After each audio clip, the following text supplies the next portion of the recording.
Supamaya sabbe sam satanam sukho kamato pasitva kamato metta sabbasate subhavaye.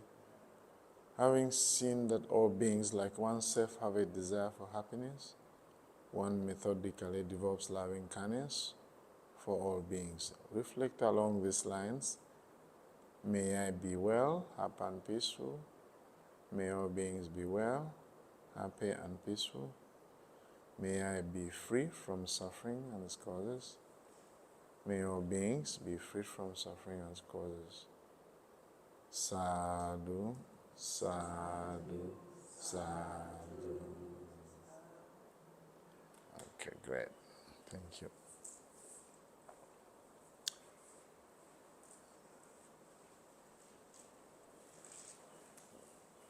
Being in this place where the Buddha practiced these ascetic practices, and you can see the statue. Actually, there's a whole philosophy behind it. Those are called eternalistic views. They believe that if you can do all these ascetic practices, you can reach moksha. Moksha is liberation, and that moksha is really joining the Mahabrahma. So here there's a soul inside us. That's what they believed. And also there is a great soul. You can say universal consciousness. And they believed in a duality of self and the greater self. So by doing this practice, you can actually help the soul to escape from the gravity of the body. So there are so many people back then, even now actually, they are doing this practice of self-mortification. On the other side of the spectrum, we see other practices of annihilation. And those actually had practices which called self-indulgence. Indulge yourself when it's still here. So they believe that the soul and the body is the same. The other one believe that the soul and the body is different. So these people, they say, well, after death, everything is kaput. Enjoy while it's still here. So those are, again, scientific view. Recently, I was in California. No, I was in Massachusetts teaching for 6 weeks. Yogi told me, I'm the one actually. Bhante, you're talking to me. I need to enjoy. There's nothing that survives. I say, what? There's a lot of scientific evidences. A lot. Ian Stevenson has done research about rebirth all over the internet. Me, I've seen at least 2 people. One who ordained me actually was a monk from Burma. But another monk was part of the ordination, could tell past life one time. Another one is a boy in Sri Lanka. He's called Damaruan. At the age of 3, he was chanting all the suttas. Yeah, now he's a monk. And even Jack Cornfield and Joseph went to record his teachings and all that. I visited him. He was my host. He lived here 1,500 years ago. Yes, so there's still people feel that once you die, everything stops. So you're not going to enjoy anymore after that. So do everything right here. That means you indulge, slaughter cows, party until it hurts. And everything is done for this life. So that's another extreme. But also Buddha tried that one and did work. In many ways, as a prince, he had many palaces and all that. That one also, it didn't work. It didn't work. Then he tried this stuff, it also didn't work. So combining all these sides, whether it's self-indulgence as a practice or self-mortification. They are given in one discourse, which is called in Digha Nikaya, we call them 62 views. All of them 62 views in various ways, but all of them can be collapsed into two, either eternalist view or annihilation view. So we are now today on one side, the Buddha tried. So you as a practitioner, now it's time to remember, even the Buddha with all his paramis, he didn't get it right at the beginning, you know. He had to experiment, you know, for 6 years.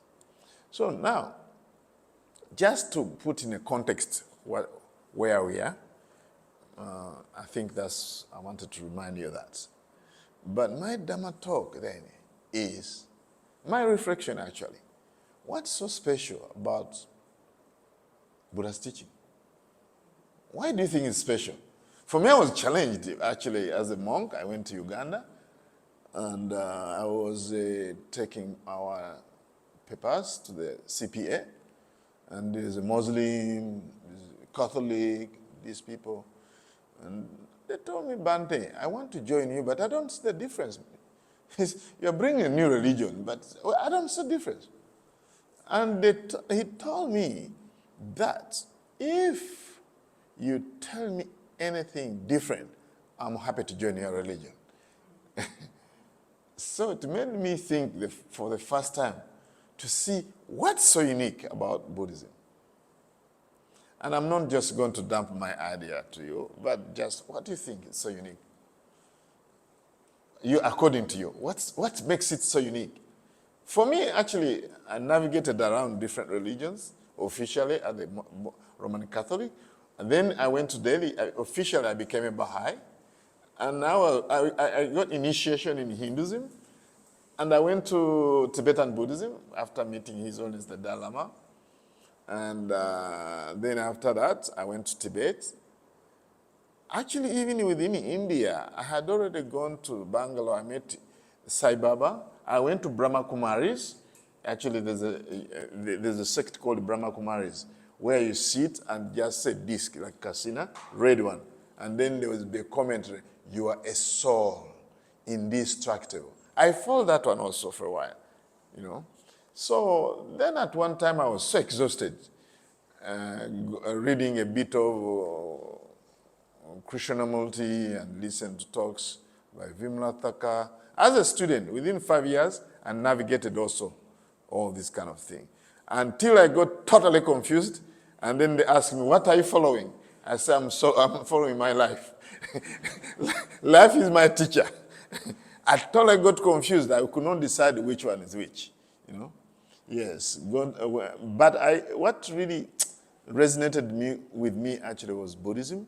When I did a 12 days retreat in 1994, that resonated with me. Yeah, but when I went to Tibet, saw the Bon religion mixed with the Buddhism, the oracles, the talisman, the paintings, the butter tea, everything. When I came to Kathmandu, I said, it's too much to put in my head. So but it was very clear at some point. I said, no, I'm a spiritual seeker. Actually, I settled with one word. I would say I'm a spiritual seeker. Are you a Buddhist? I said, no, I'm a spiritual seeker. And what's your teacher? Life is my teacher. So I was really doing all this kind of thing. So, but then when I came back, after processing all that stuff, you know, meditating for 3 months in Massachusetts, it came very clear that actually, for me to live my life, I need to be a Buddhist monk. I mean, no, a Buddhist actually. I need to be a Buddhist, and in at least the early Buddhism. Early Buddhism is the first one, then Theravada later on, and other schools.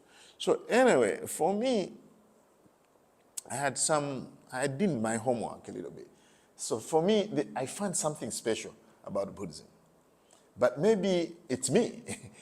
What do you think is special about Buddhism? Whether you're Buddhist or not, but tell me, what's so special about this? In the beginning, what was so special to me, being was the Buddha said,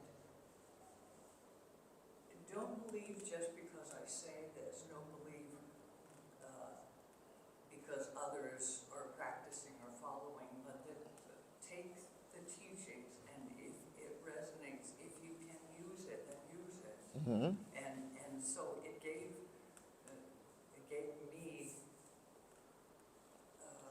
much, empowered me to do my spiritual life rather than just follow something. That's in Karama Sutta. The Buddha gave 10 grounds for accepting what's, yes, it's a beautiful criteria for really what's the truth and what's not. Yeah, so that sutta is a blueprint of free inquiry. Yes, a charter, That's great. Let's get about other two people and then we go from there. What do you think about what's so special? Let's get to our priest. Okay. There's a path out of suffering, and it doesn't eliminate pain, but suffering, and that there's a practice. And as Annie said, when you try it, you notice, that it's transforming. And I can take some of those teachings and overlay them onto my Christian practices, and then those practices become alive in a way that they were not before. Because I see certain things, like practices of gratitude and generosity, as you were saying, exist in the church. They seem, if you're not aware, just pro forma, just what you have to do, but then you can look at them, especially the sacraments, as transforming. So, but I tried, like you, I was a spiritual seeker for a long time, and I went to Guru Mai's ashram in the Catskills several times, and I've been to IMS like you. That was first, and then Christianity was after that as my home. I found a home. So, but the practice, it's empirical, you can tell, tried it and I saw that I was different. I had a different perspective. So, that's what's special about this. One more person. Thank you very much. Mm-hmm. What's so special about this stuff? Any person, I need the third person really to also to draw inspiration. For me, it's the richness of the tradition. It's cumulative. It's not handed down by one deity, and there's nothing to believe. You need to find out for yourself. Like you were saying, work out your own salvation with diligence. I think the Buddha said before starting on that. Yes.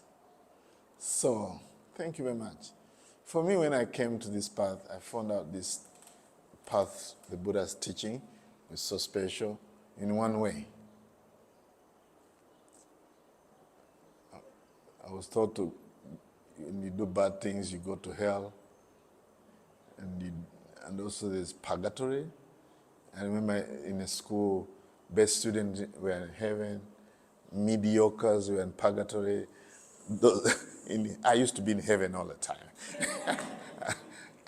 I never really went to purgatory. Yeah, primary school. So, but when I came to Buddhism, I'm telling you, it was different. You don't go to hell forever. You go with a round trip ticket. For me, that was very relieving, You go to hell and burn and with one-way ticket. That tormented me so much. So most people actually tell him that, Bhante, you go to hell. In Uganda, people say, Bhante, you will go to hell. I say, why? You are not married. These people, the Korean, it's called Monis. They do mass marriage. You know them? Yes. So we have them in Uganda. One time, they're good friends actually, because always they invite me to do blessings and all that. One time I was going to USA and let me say goodbye to them. So they say, Bhante, wait, I have some message for you. Do you know that you go to hell? I said, no, I don't know. I said, why? He said, you're not married. I'd like to get you a girl to get married. Come and marriage under this, and then you're good to go to heaven. I thought it was a joke, actually. Then he said, no, I'm dead serious. So I asked, why? No, we have, the only way to go to heaven is to get married. Okay.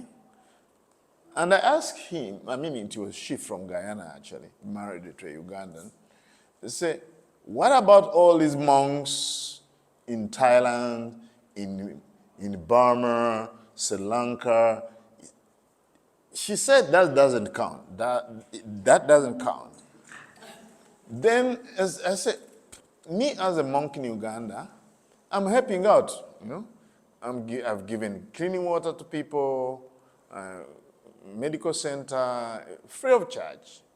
School, back then our school was still free for 12 children. All of them, they don't pay school fees. I get grant from USA, they don't pay. And I'm really taking care of the needy people. He said, that doesn't count. You need to get, Bhante, you need to get married. So until I found out she was so serious, I said, okay, I'm going to change I'm just going to be like the Buddha, bringing some sense of humor. I said, do you know what? I'll go to hell, but I don't mind going to hell because it's a round trip ticket. And also I told her that if we all go to heaven, it will be overcrowded. You are not going to enjoy it. So we all Buddhists overcrowded. Yeah, so let's all Buddhist monks go to hell. You go to heaven and you're going to enjoy. So for me, that was a big relief, somebody who was born and feared so much the fire of hell. And knowing that always I'm going to have a round trip. That's first special for me. 2 is when I looked at the Buddhist teaching, cosmology, and all that. And the final goal is Nibbana. Heaven is a bonus. But I grew up thinking, I'll go to heaven. But from a Buddhist point of view, there are so many heavens. And all that are calibrated based on what you've done. That really makes sense. And also the final goal is really Nibbana, not bananas, right? So then that was very unique for me. It motivated me to know that there are so many heavens. And to go to heaven, even the Buddha simplified it in a Dhammapada. Don't get angry, tell the truth, and don't give when you're asked. In other words, practice generosity and loving kindness and satya, which is truth. And there's a king of Sakka, King Sakka thing, went to heaven and started seeing people. How did he end up here? I was always generous. And it was amazing. How did you get? It's just like people ask you, how did he end up here? I passed through Uganda or something like that. So then another person will say, I always tell the truth. Another person will say, I never got angry. So we are going to do that.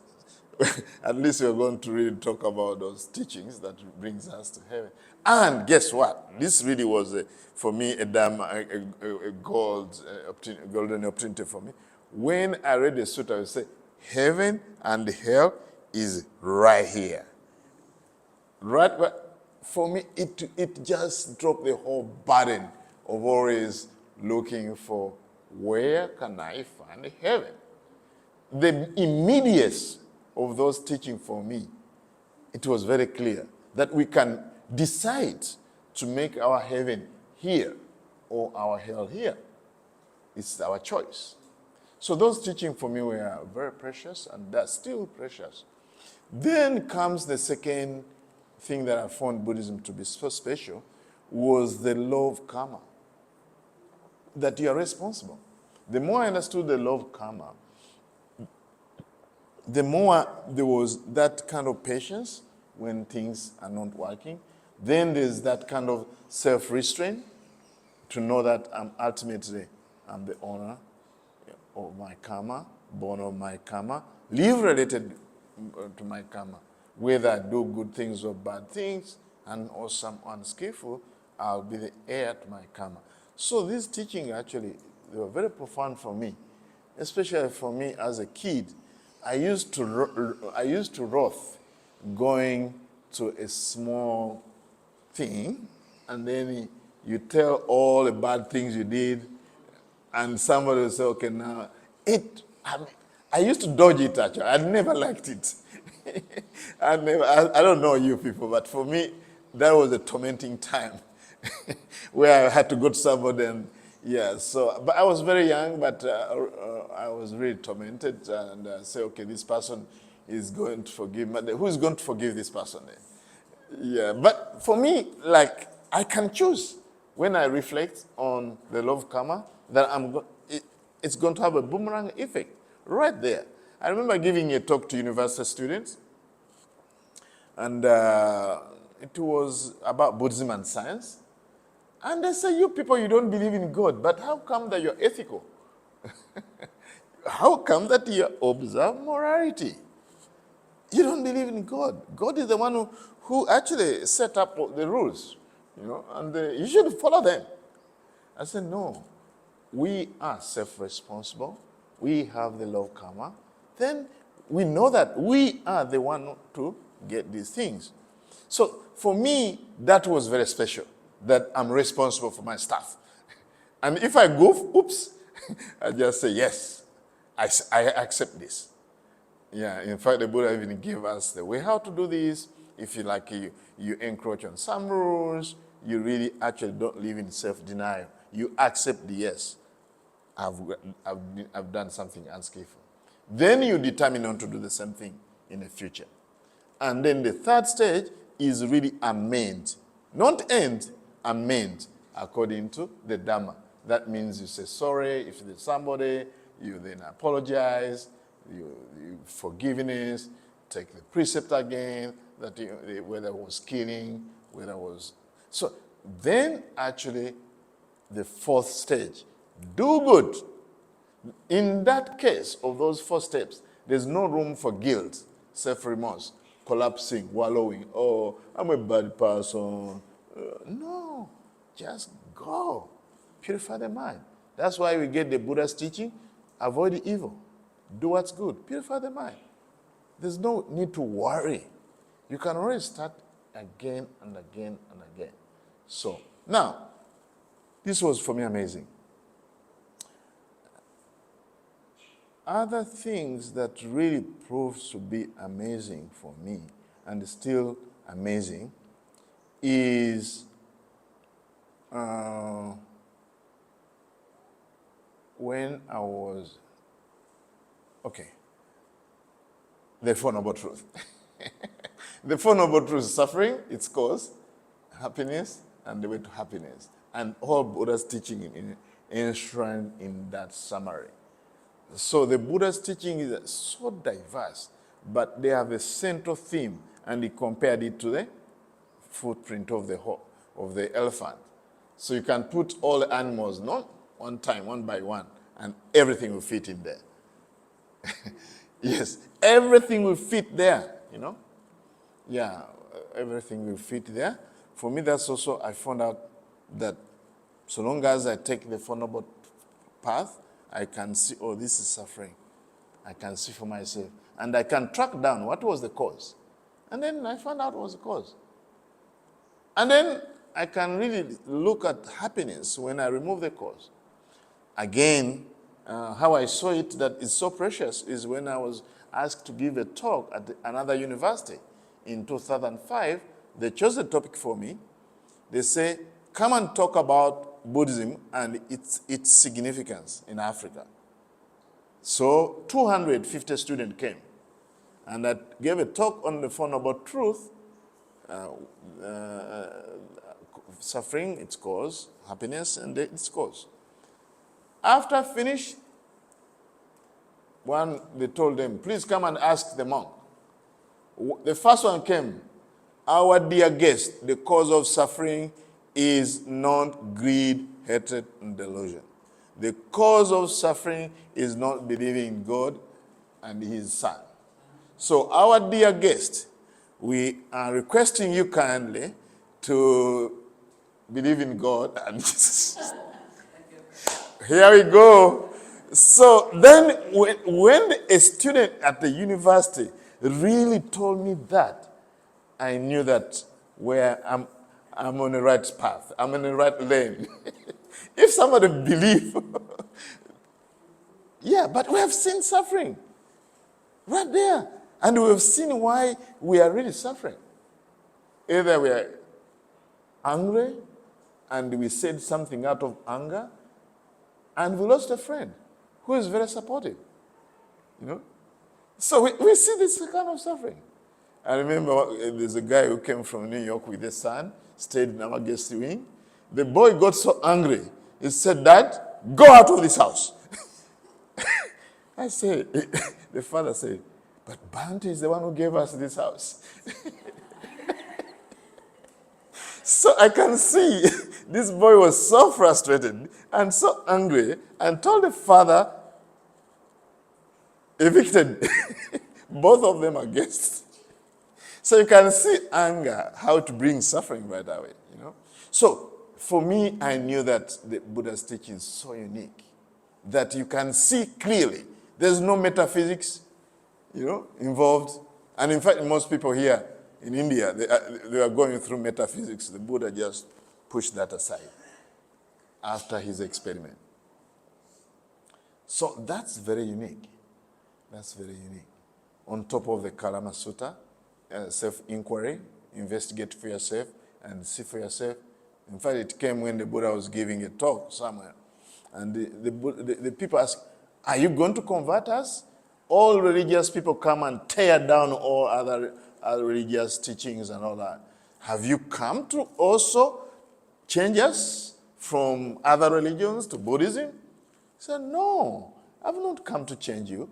I've just come to show you this is skillful, this is unskillful.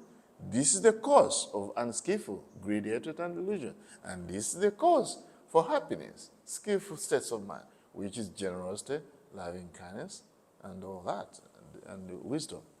So for me, again and again, people in Uganda say, "Are you coming to convert us?" I said, "No, I'm not interested in converting you." Yes. So I say, I'm just telling you, this is suffering, this is cause, this is happiness, and this is the way to happiness. The bank official one time asked, "What's your teaching?" I said, "This is it. Suffering, its cause, happiness, and the way to happiness." I said, "I like the last one." Yeah, so people actually like our teachings, actually, if you present it properly. And then people say, "What do you believe in?"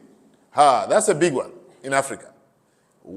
You must have a God. And sometimes we have so many kingdoms, about 4 of them, major one. So I was taking one king in Japan, the Queen Mother. This is the youngest king according to the Guinness Book of Records. So I was taking him to Japan on a Buddhist conference in 2006. The mother said, "You are taking us to Japan, but at the end of the day, you must believe in something. You must believe in God. We just Googled, you don't believe in God. What do you believe in?" I was really cornered. Back then, I had not sorted out how to answer people, what we believe in. And quickly, I thought something. And I told them what we believe in. First, we believe that suffering is universal, and we want to understand it. I believe it. I believe in that. That there's suffering in this life.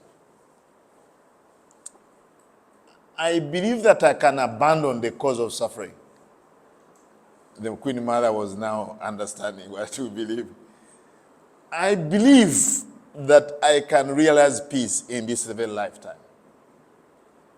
Basically, I was following the template of the Four Noble Truth. Right? And I believe that I can cultivate the path to peace. 4 things. And these are the 4 tasks the Buddha gave in the Four Noble Truths. The first task is to understand for the First Noble Truth. The second task is to abandon the cause of suffering. And the third task is to realize nibbana, realize happiness, realize peace.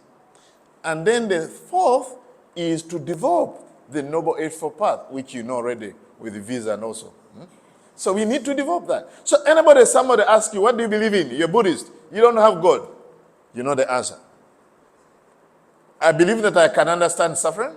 I believe that I can abandon the cause of suffering. I believe that I can realize Nibbana, the ultimate happiness. And also I believe that I can develop, cultivate the path that leads to peace. But you don't believe in God? I say, no, who told you? I tell them that I cannot tell you that I haven't been to Greenland, that would be waste of time. I can only tell you, okay, where I've been. So I'm not going to tell you what I don't believe in. I'm just going to tell you what I believe in. You know, can you really tell somebody where you have not been? There are 200 countries. You just keep on telling them I have not been to Netherlands. That's waste of time. I say, you ask me what I believe, I've told you what I believe. Thank you very much. Don't ask me what I don't believe in. There are so many things I don't believe in. I cannot tell you what I believe in. I had to wrap my head around that question many, many times, and always people wanted to say, we believe in God. What do you believe in? So always I restrict myself what I believe in. Not what I don't believe in, because we can spend a whole day talking about what I don't believe in. But take what I believe in and that's it. So now, lastly, we can spend the whole day telling you what's really so special about Buddhism, but I'll tell you the last one. The last one is more that it came from the challenge of a Muslim who told me, Bhante, tell me what's so different from Buddhism, and I'll join you, definitely. I started with generosity, dana, generosity. He said, we Muslims also, we are very generous, especially during Ramadan. We give things to the poor. I said, no. Your generosity and our generosity is different. He said, huh? How different? Now I started telling how special Buddhism is, generosity. I told him generosity in Buddhism is a basis. I said, mark that. Is a basis and support for the practice of ethical conduct.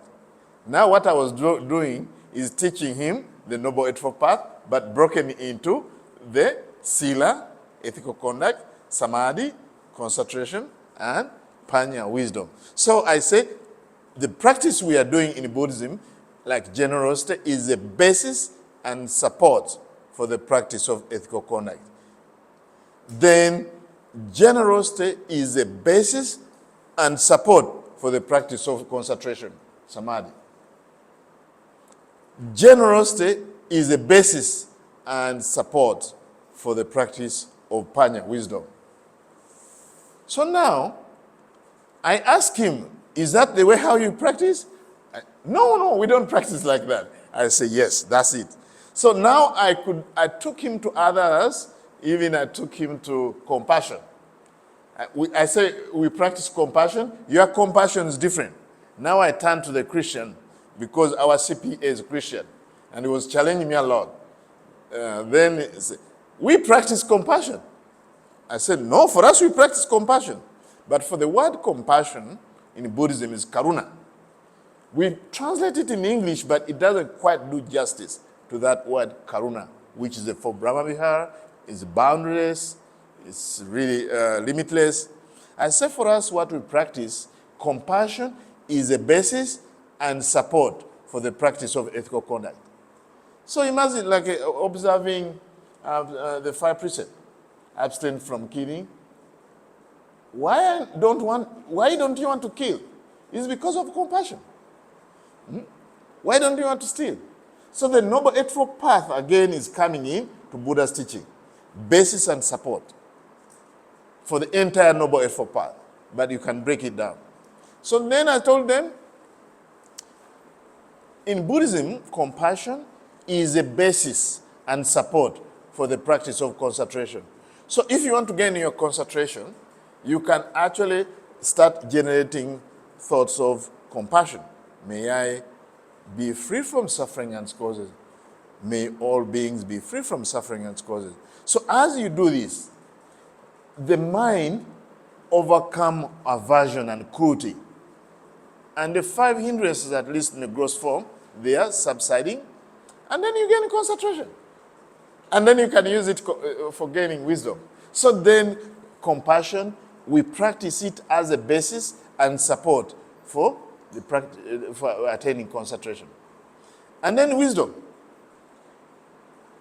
Compassion is a basis and support for the practice of panya, wisdom. How? In one discourse, the Buddha said, when we practice compassion, it's also another thought. So now we can be mindful as we practice compassion and then see as that thought as also conditioned, is subject to change, is rising and is passing away. That's called anicca. And these are called insights. That's when this teaching shakes hand with wisdom. Because the more you see that even a thought of compassion is of the nature of arising, as the nature to pass away, that's when we get wisdom. I told him, do you practice that way? He said, no, we don't. We can keep on going. We talked about 5 aggregates, which is part of the suffering. Because for them, they know suffering is pain and all this kind of. I said, for us, suffering is the 5 aggregates. Our own experience of the body, feelings, perception. They are changing. And also they are really changing all the time. And also it's unsatisfactory and all that. So those people say, wow, you're right. Buddhism is different. Buddhism is different. So Buddhism is very, very unique. Even the teachings that look so similar to other traditions, like faith. Faith in Buddhism is different. Faith is a basis and support for the practice of mindfulness. Is a basis and support for the practice of energy. Concentration. Even wisdom. So for us is like now faith which is like based on understanding. So our faith is not blind faith. That's why it's not belief. It's actually faith and confidence in these teachings. So to give you a shortcut, that what makes Buddhist teaching very special from different teaching, look at the package wherever you are looking at the Buddha's teaching. Where did the Buddha teach faith? Then you get the 5 faculties. Then you know that faith is equal to energy. I'm just giving a question.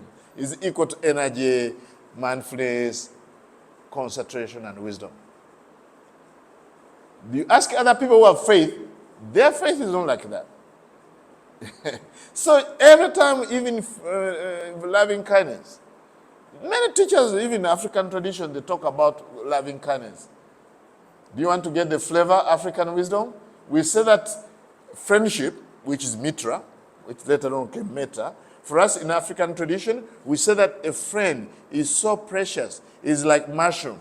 You know when you remove mushroom? Do you have mushrooms in America? We're not talking about chaga, which grows on a tree. But mushrooms, when you get them, you don't place on top of each other. They'll break, isn't it? So friendship is so revered in the African tradition that it's compared to harvesting mushroom. You don't harvest mushroom and just put them together. You have to carefully put them one thing after the other thing. You know? So now, every tradition teach about loving kindness. Loving kindness actually is a Jewish term. It's a Jewish term. Loving kindness is a Hebrew word which is, I've forgotten my Hebrew. There's a word for it actually. This is how it originated, and this loving kindness was only for specific people, you know. And later on, it went into different modification. But there's more loving kindness in the Bible. You can search it; it's all over, you know. But Buddha, when he taught loving kindness, it's different. It's different because it's a package. Which package? Do you remember the package? I talked about E equals m squared c. Newton's. This Buddharakkhita's law. I'm just saying Buddha's law. Anyway, we know that it's a package. So other teachers never gave things in packages. Many teachers, like even in African tradition. So the Buddha packed every teaching. It comes from different packages. Even mindfulness is in package. Where do you find mindfulness? As a package? The Noble Eightfold Path. So mindfulness, if you isolate any teaching from the package, you go haywire. That's why we see people shooting the deer with mindfulness. But actually, if you look at it, you look at where it is, it's right mindfulness, and it's part of the Noble Eightfold Path, and Noble Eightfold Path has ethics, has the moral ethics, a moral compass known to kill. How can you say then you're shooting the deer with mindfulness? Yet the package is saying that you should not kill. So, my brothers and sisters, finally, when I found out Buddhism, I feel so joy. From those teachings, I feel so joyful that I found this teaching. It took many years to navigate around the whole thing, Yeah, it took me so many years. And ultimately, I found out, at least from my experiment things, I found out if you have a library and all books are all over, they are not shelved, it's very difficult to look for a book. But for Buddha's teaching, it's in a library. It's in a library. If you want a physics book, you go to this. You can always find out things easily, That's also another thing that's very unique. It's so unique about Buddha's teaching. Can you imagine going to a library, all books from over there, and you're just looking about one book, the Dalai Lama's book or Bhante's book on planting Dharma seeds in Africa? Can you find out it's all books?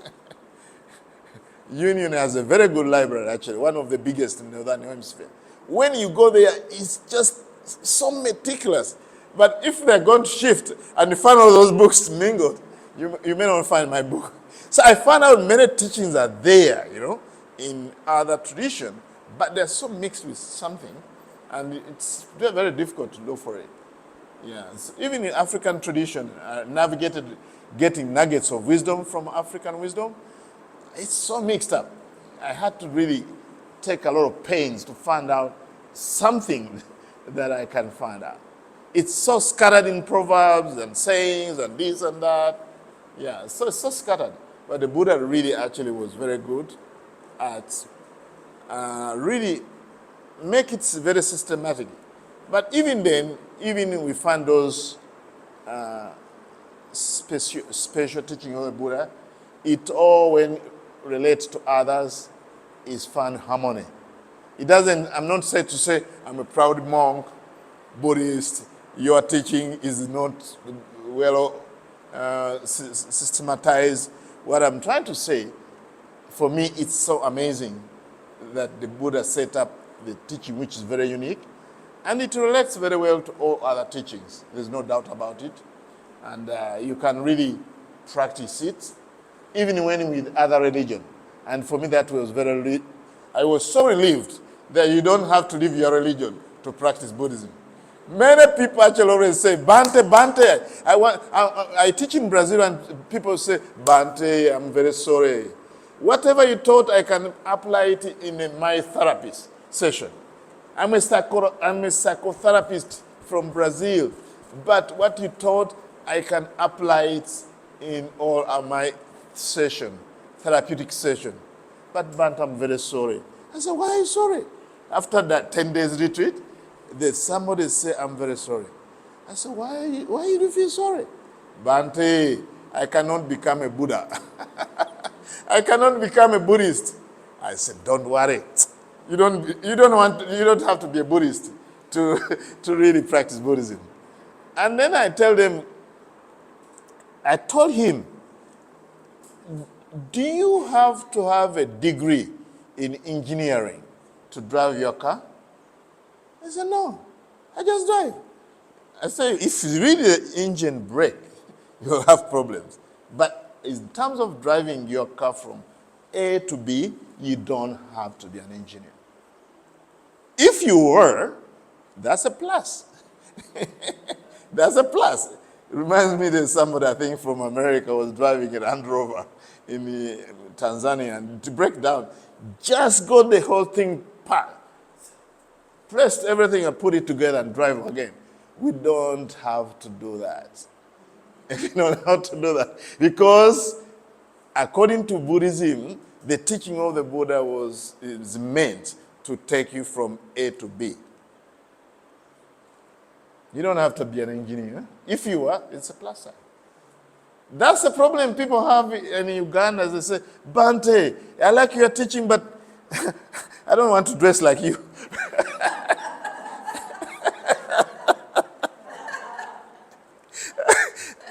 I say, you a Christian. Do you dress like the Pope?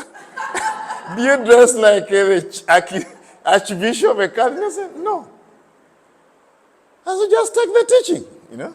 And another thing that I'm faced in Uganda, people after listening to me giving a discourse, Bhante, are you married? I said, no. He said, goodbye. I have to really be a celibate in order to practice Buddhism? I said, no. Already in Catholic, the priests are not married. Are you not following them? They say, we follow them. So this is my challenge in Uganda. People think they have to be celibate in order to follow Buddhist teaching. People think they have to dress like me. Oh, I'm telling you. Anyway, there's more time. It's enough for today to share something special.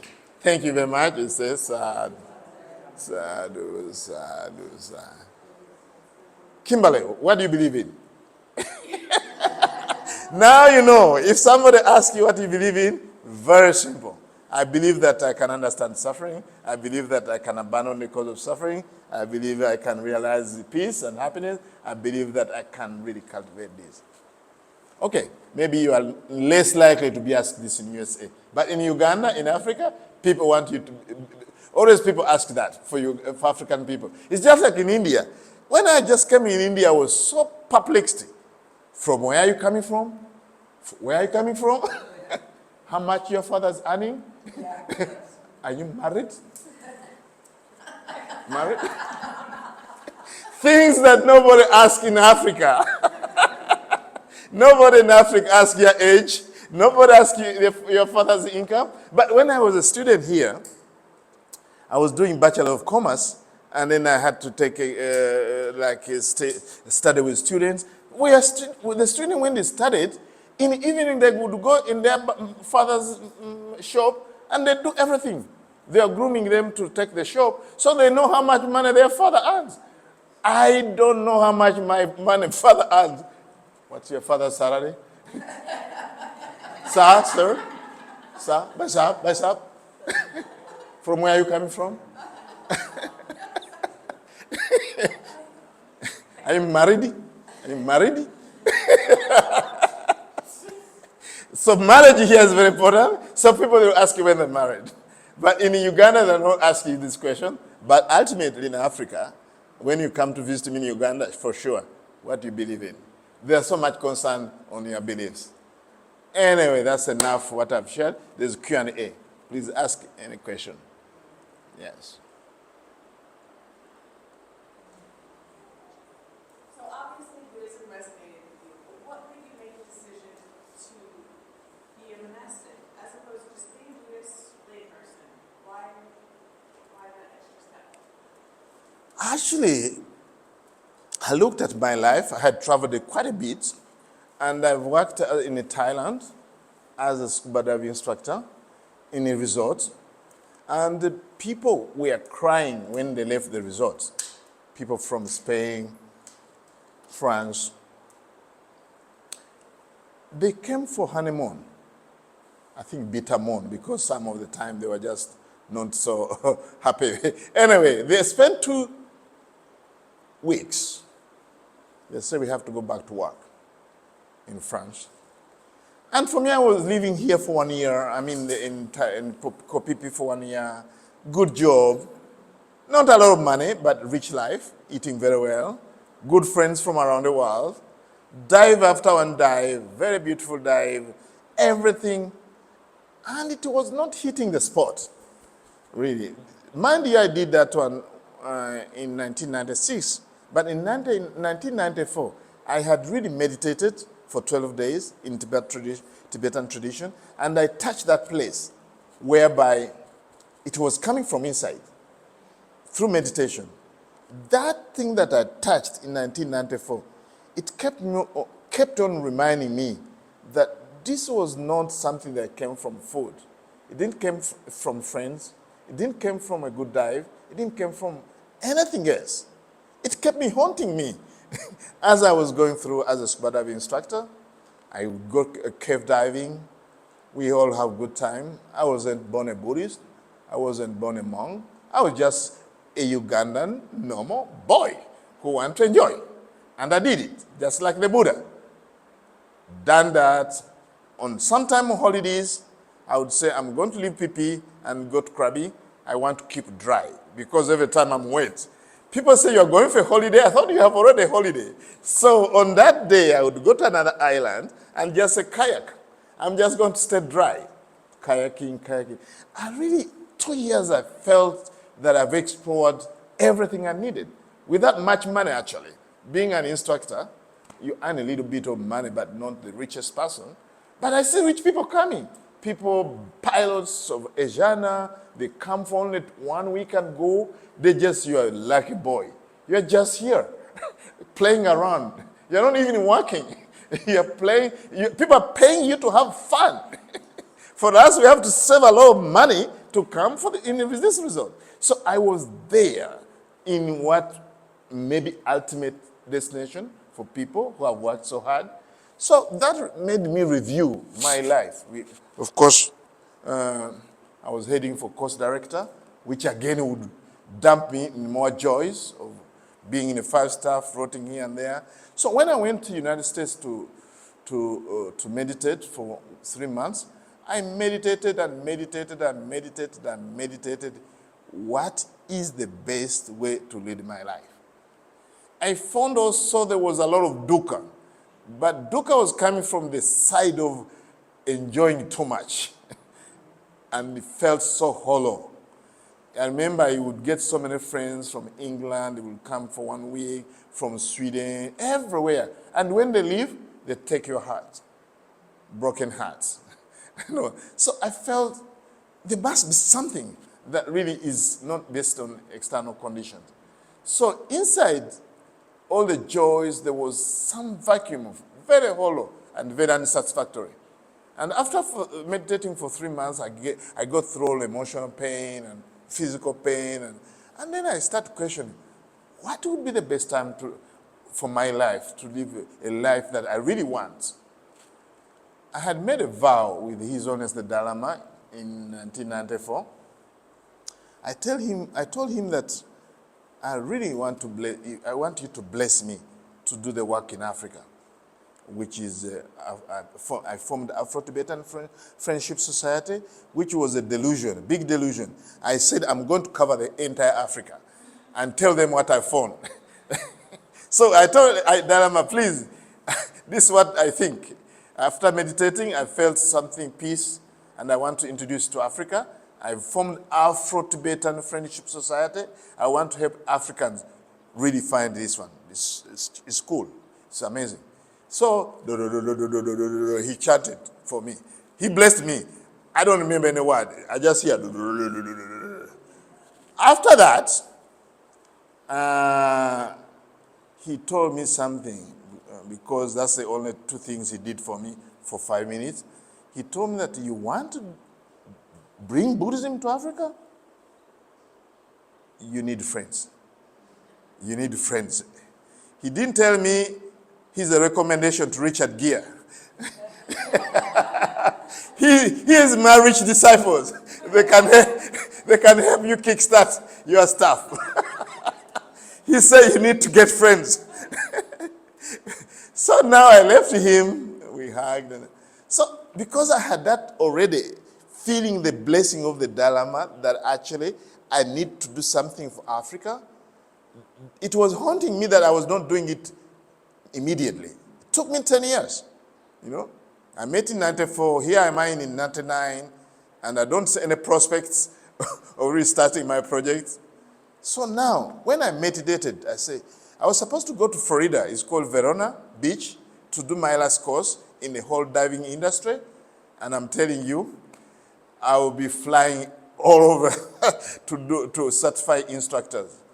I had done my insurance, papers, all the papers, files and files. I was just ready to do my exams in Florida. So then I really sat down. I had a good luck at my life. I said, do you want to do the same thing that you did for 2 years in Thailand? No. Joseph gave a discourse. I'll tell you exactly what really hit me very much. I think it was Joseph Sharon, actually it's Sharon Shazbal. He quoted a discourse in Sanyutta Nikaya. Is called Anamataga Sutta. Is a very short sutta, which talked about that you have been here for many lives, but if we are to heap all your bones, they are greater than Himalayas. And you know, I was in Himalayas. I've been to Tibet. Here I am in the United States, and listen to this discourse that I've been everything. That means I've been a king, I've been a queen, I've been a scuba diver. Of course I was already, and I was heading for the last course. I've been everything. I've been a lawyer. I've been an accountant because I was heading to be, studying to be a chartered accountant. In fact, even I got the books from UK, and I was doing a foundation course. At that moment when I had a discourse, it was like when I was meditating, I said, if like all my past life, my bones were heaped, but they're greater than Himalayas, I'm not going to be a course director. Forget everything. I dropped everything, just like a red brick. I say, I've been everything, except what? No, I've been a monk before. No. You know Himalayas? The bones of Himalayas, you know? And I've been flying the oceans. I've seen, they say that in that discourse. You should read it. The lives you've been here, you have shed more tears than the 4 oceans. That means Pacific Ocean, Atlantic Ocean, or Indian Ocean. Your tears. And I used to shed tears, especially when my lovely one depart and all that, a little bit of crying here. But my tears were just little. But the oceans. Then the blood they have shed when you maybe hit the stone and a little bit of blood comes out. But this discourse we're talking about your blood that you shed in your past life. They are greater than the 4 oceans. And you say that I haven't been a monk? I've been many times. You've been many times. You just forgot because you don't even remember your meal you ate it last Christmas. 5 Christmas ago. Anyway, that time when I had that discourse, I dropped everything. What was very painful, I had really set myself, I gave my suit, my tie, my shoes, my file that I was going to be a course director, and I reset myself. Completely, I say yes. Let me do something I haven't done. And that one is called enlightenment. Because if I got full enlightenment, I would not be here. Do you get it? Yes. So I say, let me work on that. That's when I decided to go to Joseph. I told him, well, thank you very much. I'm going to ordain as a monk. I don't have money for air tickets. So Joseph gave me the money to fly, and off I fly to San Jose. The rest is history. So now you know. Yes. Yes. All the ambition I had a lot of ambitions. Yeah, I had a lot of ambitions that I'm going to be a Dharma teacher. I can get married, I can do this. And I said, no, just work on something. Just work on something. And that's what I'm working on. Because if I had achieved full enlightenment, I will not be here. Yes, I've studied many monasteries even in my past life. I've been a monk, definitely. Definitely, when I look at things, when I saw the monks the first time, they look like my brothers. And I was hooked to Buddhism because of these monks. When I saw the Dalai Lama, I just got so happy. And I glued to his teachings, Tibetan Buddhism, and all that. I've been a monk before, but I didn't achieve enlightenment. This time, I want to work in progress. Okay, that's a very good question. It's very dear to me because sometimes I say, wow, how did you drop all this? Yeah, family and all these things. Actually, I became a black sheep. I became a black sheep, actually, in my family because it's a staunch Christian. They wanted even to deport me from India, and I ran away and I escaped to Nepal.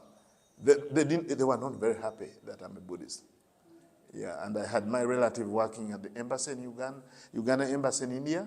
They were monitoring this boy, what he's doing. And they told me they're going to deport me. I went to Nepal. I escaped, actually. I escaped to Nepal. They wanted to take me back home. Yes. My family, they're very Christian. Yeah, Paponites and build churches and schools, Catholic. They're very, very devoted, actually. Yeah. I had trouble fitting them into my life. Yeah. They want me to convert. They banned my books. In Nepal, I bought many books. So where is your Bible? My siblings, they just took all the books, Buddhist books, because I left them and went to other African countries. When I came, they had disappeared. Pema children books and all that. They said, this is evil. You're reading evil. Yeah, I went against the grain, actually, to really establish Buddhism. That would be another topic. I think you have read the book, but there's more to the book. A lot of stuff which is very difficult, actually, to really establish it. But it's getting better. Any question? Thank you very much. Mm-hmm. Any question? Mm-hmm. What is the discourse about the past lives that transformed you? You said It's Sanyutta Nikaya. It's called Anamatagga Sutta. Anamatagga Sutta. They are small discourses. But for me, I couldn't believe this, that all my bones are greater than, because I've been to that Himalayas, I flew it, I took a flight from Tibet and to Nepal, and I've seen Himalayas, quite a big mountain. And you think my bones, you hip them, and they're greater than that? I said, no, let me do something. I've been a tour guide. I've been everything, president of something. I mean, you can't heap those bones greater than Himalayas and you say you haven't been anything. I've been a pastor, I've been everything, janitor, something. I remember one time I was in Thailand, there was a lady from, I think, Netherlands. It says it's can tell your past lives. I said, that's cool. I was, actually, it was Koh Tao, actually. I was not, I was in Koh Tao doing my open water, advanced. And then I had a great time, you know. I was told it's on a hill somewhere. There's a lady from Netherlands who can tell your past life. Off I went. So what was my past life? Oh, you're in Egypt. Actually, you carve very small detailed things in the pyramids, and then you got an accident and you died. And they said, can I prove to you that you were in Egypt before, making this art, very delicate things? The way you make your schedules are so tight. So you need even to put on something like a purple thing, like stones, to really neutralize your mind. You see, you are so much detailed, you pack your thing because you are so much used to the attentions and of details and everything. But also you are so squeezing everything together like this. And guess what? I was squeezing things like that. I said, maybe. I said, I have to go to Egypt. So I went to Egypt and said, well, maybe I've been in Egypt. I went and meditated in a pyramid and all that. Yeah, and of course, then I got so much interested in Egyptian philosophy. And actually, much of my research, I was trying to connect Egyptian philosophy with Buddhism also. Yeah, so, well, what I'm trying to say that really you've been everything. While I'm not saying that you dropped everything that I dropped, that's not the indication. You can live your life. But for me, I found out after talking to Dalai Lama that I had a bigger thing. That's why I came in this country, in this continent. I had something to do. And what to do is to introduce Buddhism to my country. And that one, I could not go to the cave and disappear. So I know when I reviewed in Africa, I could not see any well-established Dhamma there. I say, well, maybe around this time, it's my mission to help. Yeah, that's what it did. Yeah. But in any way, the way how you want to reflect, maybe it can help you to really shape what whatever your life is. Because the Buddha said you can get enlightenment, first level, second level, and third level in your life, like that. But for me, I was shaken so much because I was like 3-month meditation retreat and my mind was so focused. And I said, drop becoming a course director in Florida. Drop. And then when I was dropping, I knew after talking to Dalai Lama that I have a mission to do in Africa. At least for me, it was very clear that I have something to do in Africa. Even when I dropped this, but I knew there's something valuable that I want to contribute. So my mission then came, how can I get enlightened and how can I help people see the path? That's it. The rest, again, is history. One last question, because we need to move on. I'm always worried about time, but I haven't seen you blinking. I tried to blink. You should even do. Okay, one more question. That's a good question. If you can't find it, I find it for you. Anamata Sutta. Yeah, Ellen, I'll find it for you. Oh, thank you. Yeah, Sharon read that one, I remember. Yeah. In 1999. I had that discourse in 1999, and it really hits me like this. Yeah. That's why I want to read it.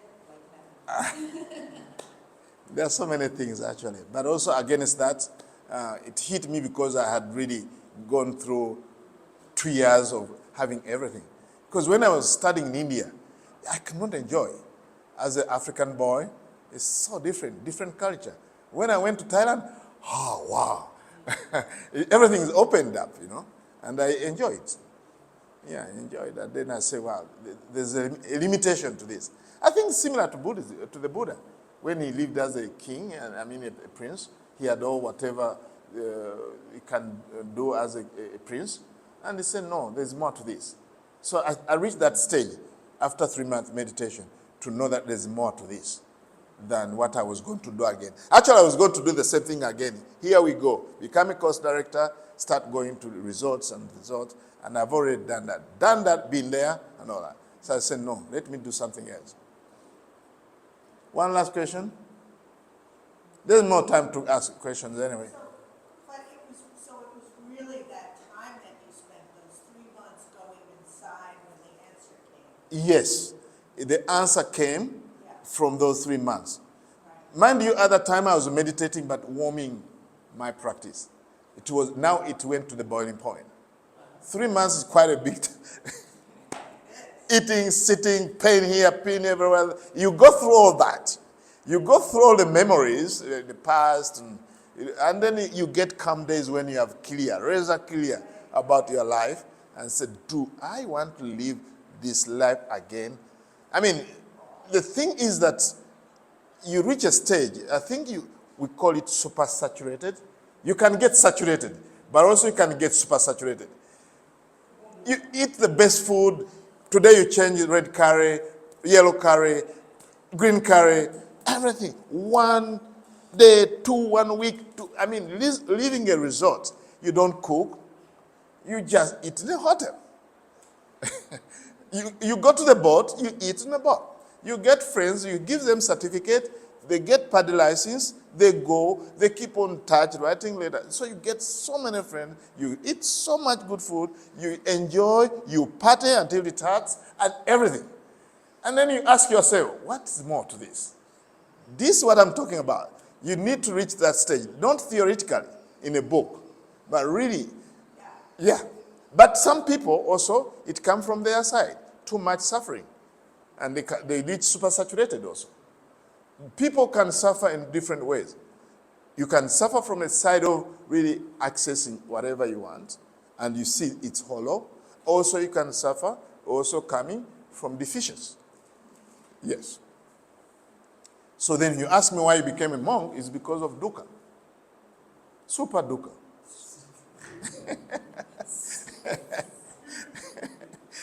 In technical terms, from a Buddhist point of view, is called disillusioned. Is called disillusioned. Yeah, you get disillusioned. Not the highest one, because the highest disillusion is called nibbida, which takes you to enlightenment. But this kind of disillusion, it comes to your life. And we all disillusion. I remember as a young boy, I used to make castles made of sand, and the boy would come and kick them. I would cry. I took them for real. But now I don't. We all have this kind of thing in our life. And also I think decide to follow this path, we all know that, okay, we are disillusioned with something you used to believe before, and now maybe not. So there's those moments of disillusionment. Yeah. So you're right, it came from practice.